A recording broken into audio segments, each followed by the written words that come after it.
Chapter 1. The company, ushered by a disapproving butler into the yellow saloon of Sir Richard Wyndham's house in St. James's Square, comprised 2 ladies and 1 reluctant gentleman.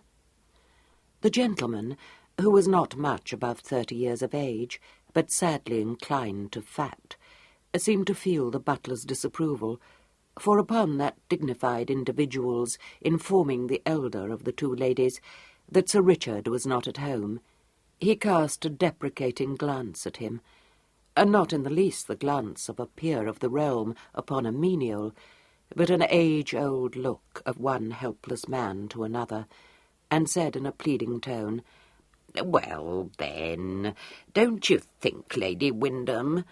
Louisa, hadn't we better— I mean, no use going in, my love, is there?"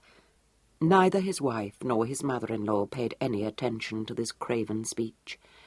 "If my brother is gone out, we will await his return," said Louisa briskly. "Your poor papa was always out when one wanted him," complained Lady Wyndham. "It is very affecting for me to see Richard growing every day more like him."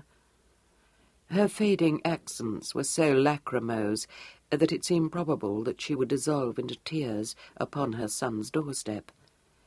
George, Lord Trevor, was uneasily aware of a handkerchief clutched in one thin gloved hand, and put forward no further objection to entering the house in the wake of the 2 ladies. Declining all offers of refreshment, Lady Trevor escorted her parent into the yellow saloon, settled her comfortably upon a satin sofa, and announced her intention of remaining in St. James's Square all day, if need be. George, with a very clear idea, born of sympathy, of what would be his brother-in-law's emotions upon returning to his residence to find a family deputation in possession of it, said unhappily, "You know, I don't think we should. Really, I don't. I don't like it above half. I wish you would drop this notion you've taken into your heads."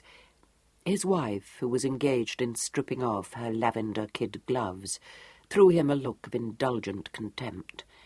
"My dear George, if you are afraid of Richard, let me assure you that I am not." "Afraid of him? No, indeed. But I wish you will consider that a man of 9 and 20 won't relish having his affairs meddled with. Besides, he will very likely wonder what the deuce it has to do with me, but I'm sure I can't tell him. I wish I had not come." Louisa ignored this remark, considering it unworthy of being replied to, which indeed it was, since she ruled her lord with a rod of iron. She was a handsome woman, with a great deal of decision in her face, and a leavening gleam of humour. She was dressed, perhaps not in the height of fashion, which decreed that summer gauzes must reveal every charm of a lady's body, but with great elegance and propriety. Since she had a very good figure, the prevailing mode for high-waisted dresses with low-cut bodices and tiny puff sleeves became her very well. Much better, in fact, than skin-tight pantaloons and a long-tailed coat became her husband. Fashion wasn't kind to George. He looked at his best in buckskin breeches and top boots, but he was unfortunately addicted to dandyism, and pained his friends and relatives by adopting every extravagance of dress, spending as much time over the arrangement of his cravat as Mr. Brummel himself, and squeezing his girth into tight stays, which had a way of creaking whenever he moved unwarily. The 3rd member of the party, reclining limply on the satin sofa, was a lady with quite as much determination as her daughter, and a far more subtle way of getting her wishes attended to.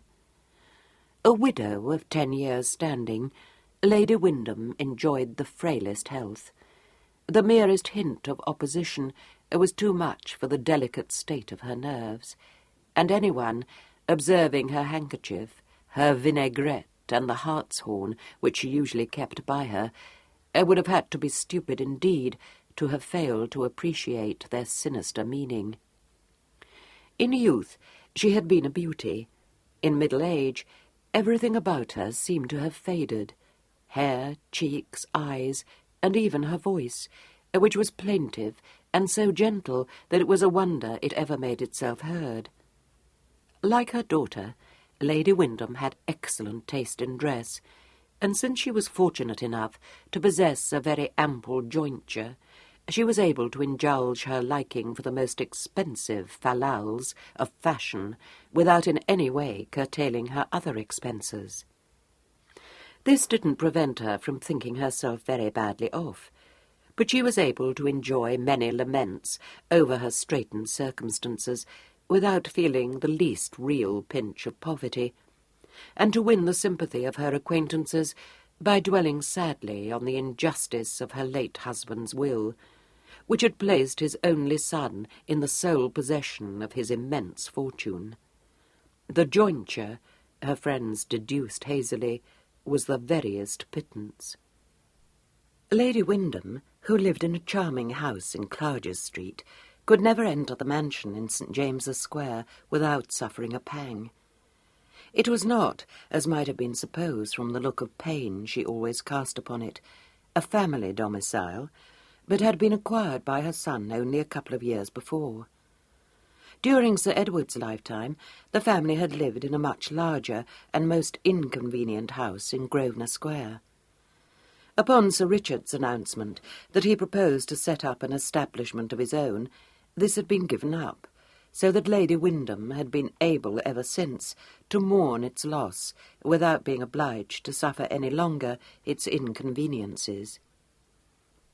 But however much she might like her own house in Clarges Street, it was not to be supposed that she could bear with equanimity her son's inhabiting a far larger house in St. James's Square, and when every other source of grievance failed her, she always came back to that, and said, as she said now in an ill-used voice, "I cannot conceive why he should want a house like this." Louisa, who had a very good house of her own, besides an estate in Berkshire, didn't in the least grudge her brother his mansion. She replied, "It doesn't signify, mamma, except that he must have been thinking of marriage when he bought it. Would you not say so, George?" George was flattered at being thus appealed to, but he was an honest, painstaking person, and he couldn't bring himself to say that he thought Richard had had any thought of marriage in his head, either when he had bought the house or at any other time. Louisa was displeased. "Well," she said, looking resolute, "he must be brought to think of marriage." Lady Wyndham lowered her smelling salts to interpolate, "Heaven knows I would never urge my boy to do anything distasteful, but it has been an understood thing for years that he and Melissa Brandon would seal the long friendship between our families with the nuptial tie." George goggled at her and wished himself otherwhere. "If he doesn't wish to marry Melissa, I'm sure I should be the last person to press her claim," said Louisa. "But it is high time that he married someone, and if he has no other suitable young female in his eye, Melissa it must be." "I do not know how to face Lord Sir," bemoaned Lady Wyndham, raising the vinaigrette to her nose again. "Oh, poor dear Emily, with 3 girls besides Melissa to dispose of, and none of them more than passable. Sophia has spots, too." "I do not consider Augustus hopeless," said Louisa fairly. "Amelia, too, may improve." "Squints," said George. "A slight cast in one eye," corrected Louisa. "However, we are not concerned with that. Melissa is an extremely handsome creature, and no one can deny that." "And such a desirable connection," sighed Lady Wyndham. "Quite one of the best families." "They tell me Czar won't last another 5 years, not at the rate he's going now," said George. "Everything mortgaged up to the hilt, and Czar drinking himself into his grave. They say his father did the same." Both ladies regarded him with disfavour. I hope, George, you do not mean to imply that Melissa is addicted to the bottle, said his wife. Oh, no, no. Lord, no, I never thought of such a thing. I'm sure she's an excellent young woman. But this I will say, Louisa, I don't blame Richard if he don't want her, said George defiantly. Myself, I'd as soon marry a statue. I must say, conceded Louisa, she is a trifle cold, perhaps, but it is a very delicate position for her, you'll allow. It has been understood since both were children that she and Richard would make a match of it, and she knows that as well as we do. And here is Richard behaving in the most odious way. I am out of all patience with him. George rather liked his brother-in-law, but he knew that it would be foolhardy to defend him, so he held his peace. Lady Wyndham took up the tale of woe. Heaven forbid that I should force my only son to a disagreeable marriage, but I live in hourly dread of his bringing home some dreadful, low-born creature on his arm and expecting me to welcome her. A vision of his brother-in-law crossed George's mind's eye. He said doubtfully, Really, you know, I don't think he'll do that, ma'am. George is quite right, announced Louisa. I should think the better of Richard if he did. It quite shocks me to see him so impervious to every feminine charm. It is a great piece of nonsense for him to dislike the opposite sex. But one thing is certain. Dislike females he may, but he owes a duty to the name, and marry he must. I'm sure I've been at pains to introduce him to every eligible young woman in town, for I am by no means set on his marrying Melissa Brandon.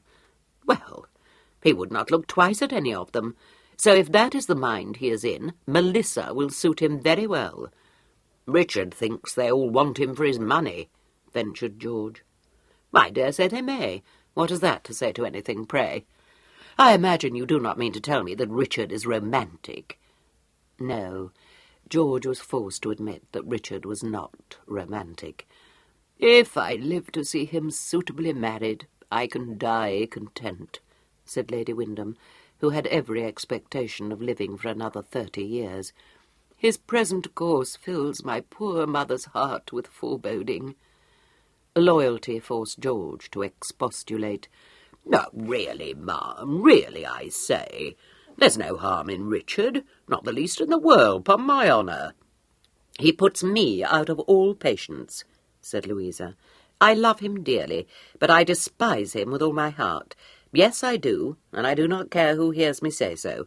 He cares for nothing but the set of his cravat, the polish on his boots, and the blending of his snuff. His horses, begged George unhappily. Oh, his horses. Very well. Let us admit him to be a famous whip. He beat Sir John Lade in their race to Brighton. A fine achievement indeed. Very handy with his fives, gasped George, sinking but game.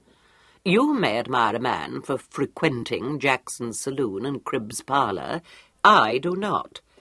No, my love, George said. No, indeed, my love.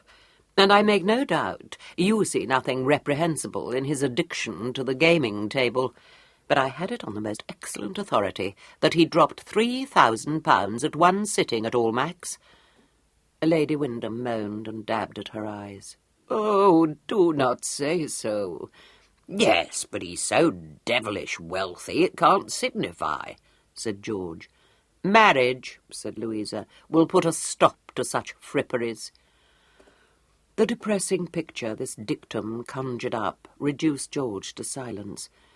Lady Wyndham said in a voice dark with mystery, Only a mother could appreciate my anxieties. He is at a dangerous age, and I live from day to day in dread of what he may do. George opened his mouth, encountered a look from his wife, shut it again, and tugged unhappily at his cravat. The door opened. A Corinthian stood upon the threshold, cynically observing his relatives. 1,000 apologies, said the Corinthian, bored but polite. Your very obedient servant, ma'am. Louisa, yours. My poor George. Was I expecting you? Apparently not, retorted Louisa, bristling. No, you weren't. I mean, they took it into their heads. I couldn't stop them, said George heroically. I thought I was not, said the Corinthian, closing the door and advancing into the room. But my memory, you know, my lamentable memory. George, running an experienced eye over his brother-in-law, felt his soul stir. Begad, Richard, I like that. That's a devilish well-cut coat. 'Pon my honour it is. Who made it? Sir Richard lifted an arm and glanced at his cuff.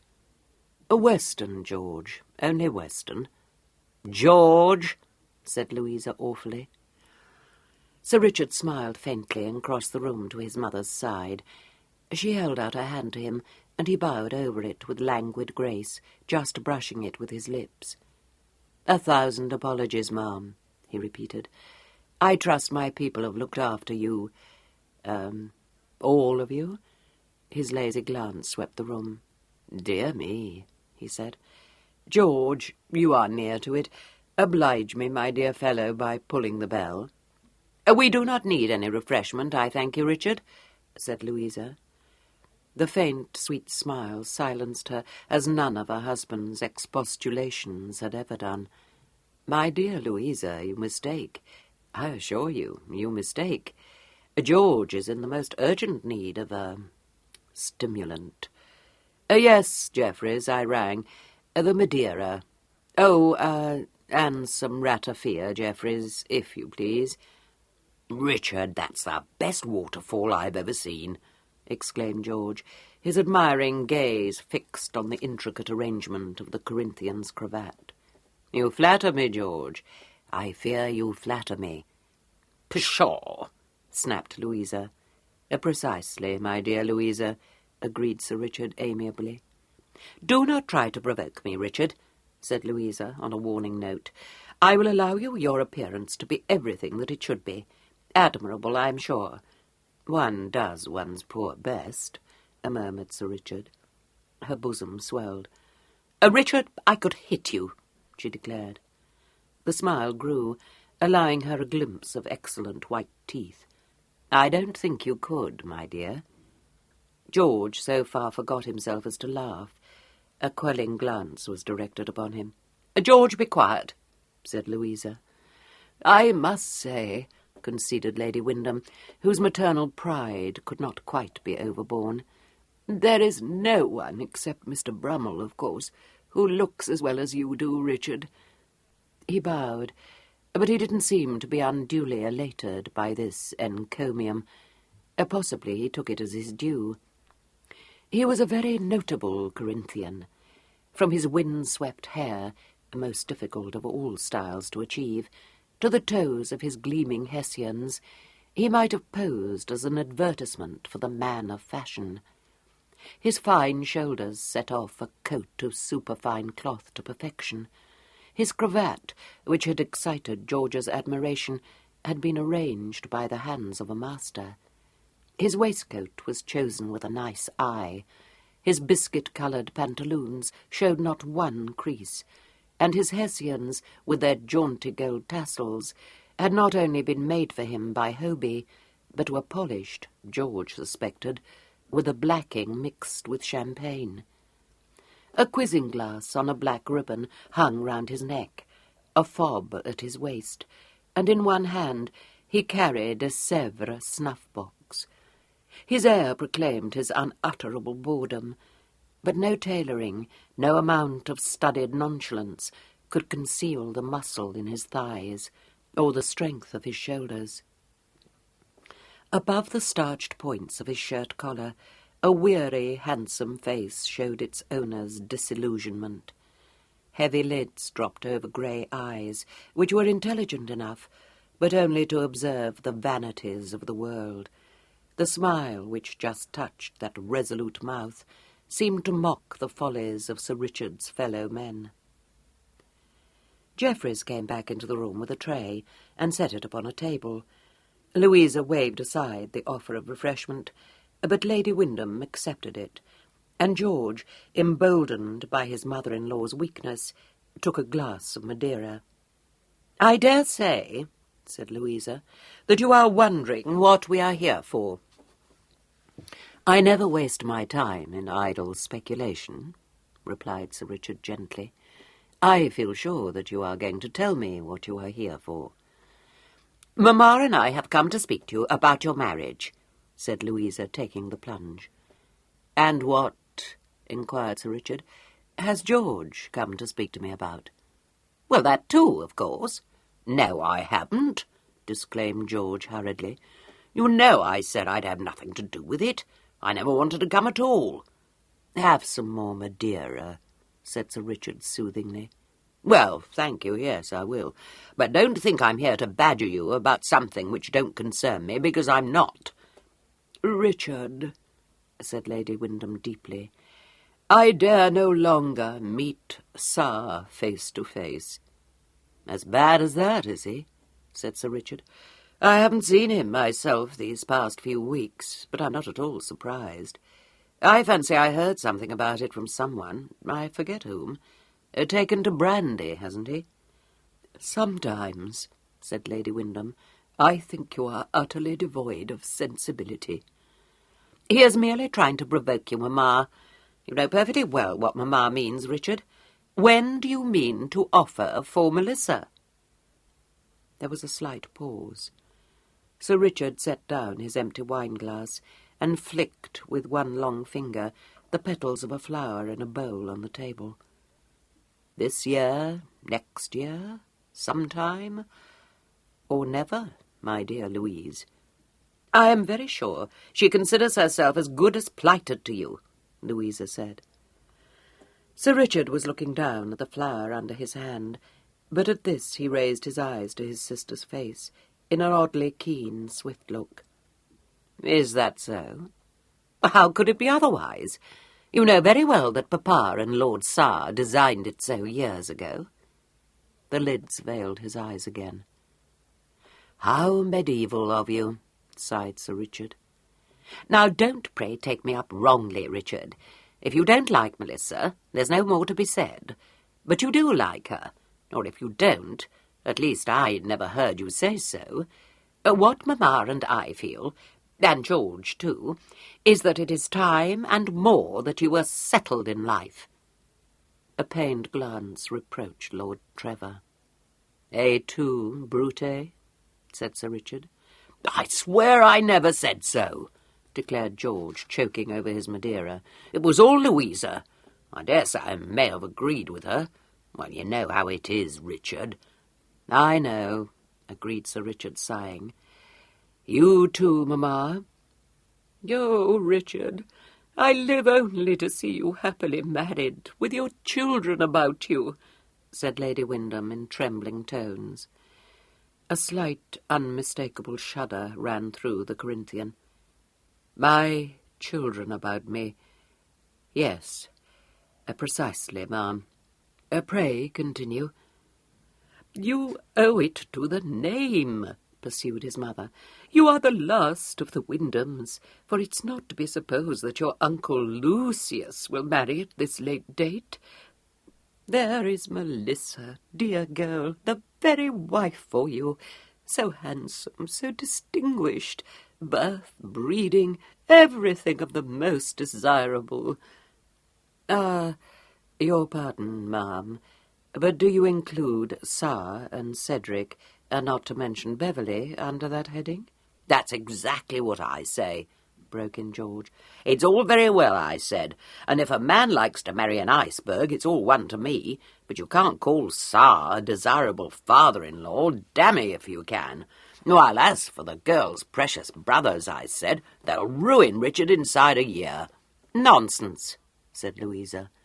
"It is understood, of course, that Richard would make handsome settlements, but as far as his being responsible for Cedric's and Beverley's debts, I'm sure I know of no reason why he should." "You comfort me, Louisa," said Sir Richard. She looked up at him, not unaffectionately. "Well, I think it is time to be frank, Richard. People will be saying next that you are playing fast and loose with Melissa, for you must know the understanding between you is an open secret. If you had chosen to marry someone else 5, 10 years ago, it would have been a different thing. But so far as I am aware, your affections have never even been engaged. And here you are, close on 30, as good as pledged to Melissa Brandon, and nothing settled." Lady Wyndham, though in the fullest agreement with her daughter, was moved at this point to defend her son, which she did by reminding Louisa that Richard was only 29 after all. "Mamma, Richard will be 30 in less than 6 months. For I," said Louisa with resolution, "am turned 31. "Louisa, I am touched," said Sir Richard. "Only the deepest sisterly devotion, I am persuaded, could have wrung from you such an admission." She couldn't repress a smile, but said, with as much severity as she could muster, "It is no laughing matter. You are no longer in your first youth, and you know as well as I do that it is your duty to think seriously of marriage." "Strange," mused Sir Richard, "that one's duty should be invariably so disagreeable." "I know," said George, heaving a sigh. Very true indeed." "Pooh, nonsense! What a coil you make of a simple matter," Louisa said. "Now, if I were to press you to marry some romantical miss, always wanting you to make love to her, and crying her eyes out every time you chose to seek your amusements out of her company, you might have reason to complain. But Melissa— yes, an iceberg, George, if you like. And what else, pray, is Richard? Melissa, I say, will never plague you in that way." Sir Richard's eyes dwelled inscrutably upon her face for a moment.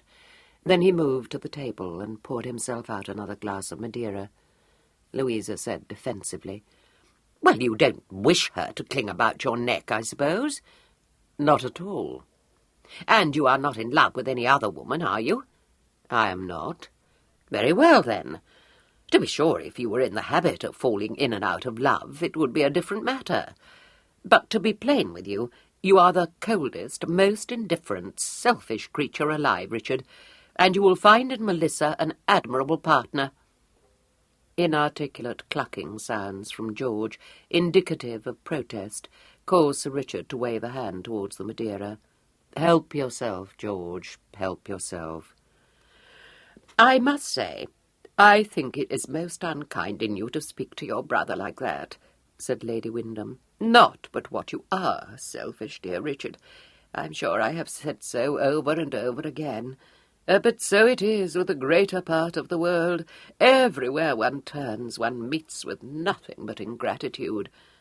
If I have done Richard an injustice, I will willingly ask his pardon," said Louisa. "Very handsomely said, my dear sister. You have done me no injustice. I wish you will not look so distressed, George. Your pity is quite wasted on me, I assure you.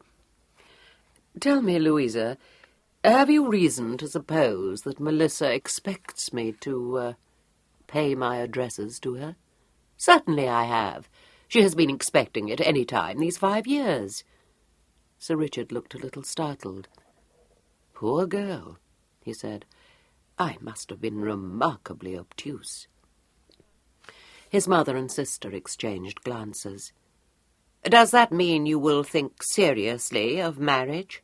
asked Louisa. He looked thoughtfully down at her. "I suppose it must come to that." "Well, for my part," said George, defying his wife, "I would look around me for some other eligible female. Lord, there are dozens of 'em littering town. Why, I've seen I don't know how many setting their caps at you. Pretty ones, too.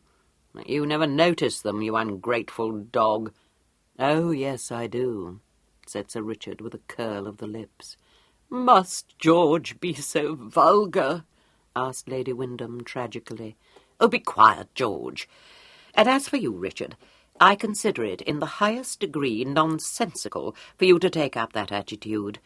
There is no denying that you're the biggest catch on the marriage mart. Yes, mamma, that is vulgar too, and I beg your pardon. But you have a lower opinion of yourself than I credit you with, if you can suppose that your fortune is the only thing about you which makes you a desirable parti. You are generally accounted handsome. Indeed, no one, I believe, could deny that your person is such as must please. And when you will take the trouble to be conciliating, there is nothing in your manners to discuss the nicest taste. This encomium, Louisa, almost unmans me, said Sir Richard, much moved. I am perfectly serious. I was about to add that you often spoil everything by your odd humours. I do not know how you should expect to engage a female's affections when you never bestow the least distinguishing notice upon any woman. I do not say that you are uncivil, but there is a languor, a reserve in your manner which must repel a woman of sensibility. I am a hopeless case indeed, said Sir Richard. If you want to know what I think, which I do not suppose you do, so you need not tell me so, it is that you are spoilt, Richard. You have too much money, you have done everything you wish to do before you are out of your 20s, you have been courted by match-making mammas, fawned on by toadies, and indulged by all the world. The end of it is that you are bored to death. There, I have said it, and though you may not thank me for it, you will admit that I'm right. Quite right, agreed Sir Richard. Hideously right, Louisa. She got up. Well, I advise you to get married and settle down. Come, Mamma, we have said all we meant to say, and you know we are to call in Brook Street on our way home. George, do you mean to come with us? No, said George, not to call in Brook Street. I dare say I shall stroll up to White's presently. Just as you please, my love, said Louisa, drawing on her gloves again. When the ladies had been escorted to the waiting barouche, George did not at once set out for his club, but accompanied his brother-in-law back into the house. He preserved a sympathetic silence until they were out of earshot of the servants, but caught Sir Richard's eye then in a very pregnant look, and uttered the one word, "Women." "Quite so," said Sir Richard. "Do you know what I'd do if I were you, my boy?" "Yes," said Sir Richard. George was disconcerted. "Damn it, you can't know. You would do precisely what I shall do." "What's that?" "Oh, offer for Melissa Brandon, of course," said Sir Richard. "Well, I wouldn't," said George positively. "I wouldn't marry Melissa Brandon for 50 sisters. I'd find a cosier armful, upon my word I would." "The cosiest armful of my acquaintance was never so cosy as when she wanted to see my purse strings untied," said Sir Richard cynically. George shook his head. "Bad, very bad. I must say it's enough to sour any man. But Louisa's right, you know. You ought to get married. Won't do to let the name die out." An idea occurred to him. "You wouldn't care to put it about that you'd lost all your money, I suppose?" "No," said Sir Richard, "I wouldn't." "I read somewhere of a fellow who went off to some place where he wasn't known. Devil of a fellow he was. Some kind of a foreign count, I think. I don't remember precisely, but there was a girl in it who fell in love with him for his own sake." "There would be," said Sir Richard. "You don't like it?" George rubbed his nose, a little crestfallen. "Well, damn me if I know what to suggest." He was still pondering the matter when the butler announced Mr. Wyndham, and a large, portly and convivial-looking gentleman rolled into the room, ejaculating cheerfully, "Hello, George. You here? Ricky, my boy, your mother's been at me again, confound her. Made me promise I'd come round to see you. Now, what the devil she thinks I can do is beyond me." "Spare me," said Sir Richard wearily. "I have already sustained a visit from my mother, not to mention Louisa." "Well, I'm sorry for you, my boy, and if you take my advice, you'll marry that Brandon wench and be done with it. What's that you have there? Madeira? No, I'll take a glass." Sir Richard gave him one. He lowered his bulk into a large armchair, stretched his legs out before him, and raised the glass. "Here's a health to the bridegroom," he said with a chuckle. "Don't look so glum, Nevy. Think of the joy you'll be bringing into Sar's life." "Damn you," said Sir Richard. "If you had ever had a shred of proper feeling, Lucius, you would have got married 50 years ago and reared a pack of brats in your image. A horrible thought, I admit, but at least I should not now be cast for the role of family sacrifice." 50 years ago, retorted his uncle, quite unmoved by these insults. "I was only just breeched. This is a very tolerable wine, Ricky. By the way, they tell me young Beverley Brandon's badly dipped. You'll be a damned public benefactor if you marry that girl. Better let your lawyer tend to the settlements, though. I'd be willing to lay you a monkey. Sar tries to bleed you white. What's the matter with you, George? Got the toothache?" "I don't like it," said George. "I told Louisa so at the outset, but you know what women are. Myself, I wouldn't have Melissa Brandon if she were the last woman left single." "What? She ain't the spotty one, surely?" demanded Lucius, concerned. "No, that's Sophia." "Oh, well, there's nothing to worry about, then. You marry the girl, Ricky. You'll never get any peace if you don't. Fill up your glass, George, and we'll have another toast." "What is it this time?" inquired Sir Richard, replenishing the glasses. "Don't spare me." "To a pack of brats in your image, Nevy. Here's to 'em," grinned his uncle. Chapter 2. Lord Sar lived in Brook Street with his wife and his family of 2 sons and 4 daughters. Sir Richard Wyndham, driving to his prospective father-in-law's house 24 hours after his interview with his own parent, was fortunate enough to find Sar away from home, and Lady Sar, the butler informed him, on her way to Bath with the Honourable Sophia. He fell instead into the arms of the Honourable Cedric Brandon, a rakish young gentleman of lamentable habits and a disastrous charm of manner. "Ricky, my only friend," cried the Honourable Cedric, dragging Sir Richard into a small saloon at the back of the house. "Don't tell me you come to offer for Melissa. They say good news don't kill a man, but I never listen to gossip. My father says ruin stares us in the face. Lend me the money, dear boy, and I'll buy myself a pair of colours and be off to the Peninsula. Damn me if I won't. But listen to me, Ricky. Are you listening?" He looked anxiously at Sir Richard, appeared satisfied, and said, wagging a solemn finger, "Don't do it. There isn't a fortune big enough to settle our little affairs, take my word for it. Have nothing to do with Beverley. They say Fox gamed away a fortune before he was 21. Give you my word, he was nothing to Bev, nothing at all. Between ourselves, Ricky, the old man has taken to brandy. Hush, not a word. Mustn't tell tales about my father. But run, Ricky. That's my advice to you. Run." "Would you buy yourself a pair of colours if I gave you the money?" asked Sir Richard. "Sober, yes. Drunk, no," replied Cedric, with his wholly charming smile.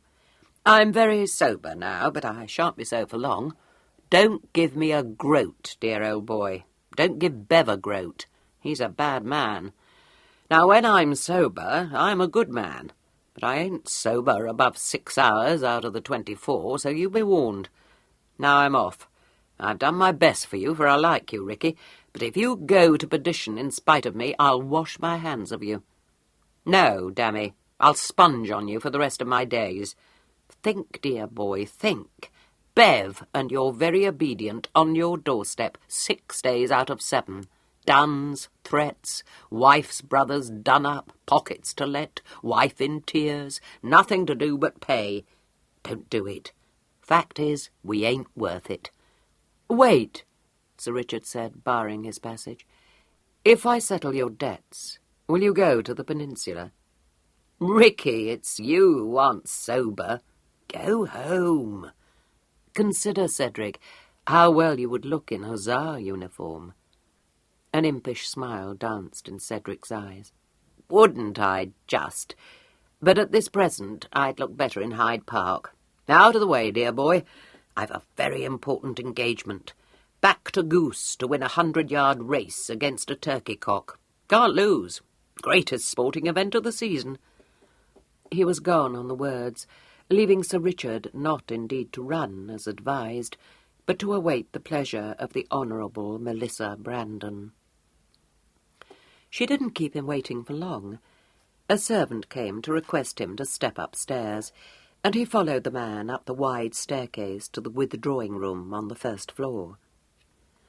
Melissa Brandon was a handsome, dark-haired young woman, a little more than 25 years old. Her profile was held to be faultless, but in full face her eyes were discovered to be rather too hard for beauty. She hadn't in her first seasons lacked suitors, but none of the gentlemen attracted by her undeniable good looks had ever, in the cock-fighting phrase of her graceless elder brother, come up to scratch. As he bowed over her hand, Sir Richard remembered George's iceberg simile, and at once banished it from his obedient mind. "Well, Richard?" Melissa's voice was cool, rather matter-of-fact, just as her smile seemed more a mechanical civility than a spontaneous expression of pleasure. "I hope I see you well, Melissa," Sir Richard said formally. "Perfectly, I thank you. Pray sit down. I apprehend that you have come to discuss the question of our marriage." He regarded her from under slightly raised brows. "Dear me," he said mildly, "someone would appear to have been busy." She was engaged upon some stitchery, and went on plying her needle with unruffled composure. "Do not let us beat about the bush," she said. "I am certainly past the age of being missish, and you, I believe, may rank as a sensible man." "Were you ever missish?" inquired Sir Richard. "I trust not. I have no patience with such folly, nor am I romantic. In that respect we must be thought to be well suited." "Must we?"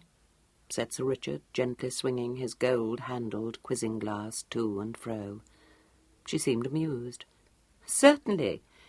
I trust you have not, at this late date, grown sentimental. It would be quite absurd." "Senility," pensively observed Sir Richard, "often brings sentiment in its train. Or so I have been informed."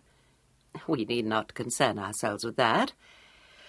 I like you very well, Richard, but there is just a little nonsense in your disposition which makes you turn everything to jest. I myself am of a more serious nature."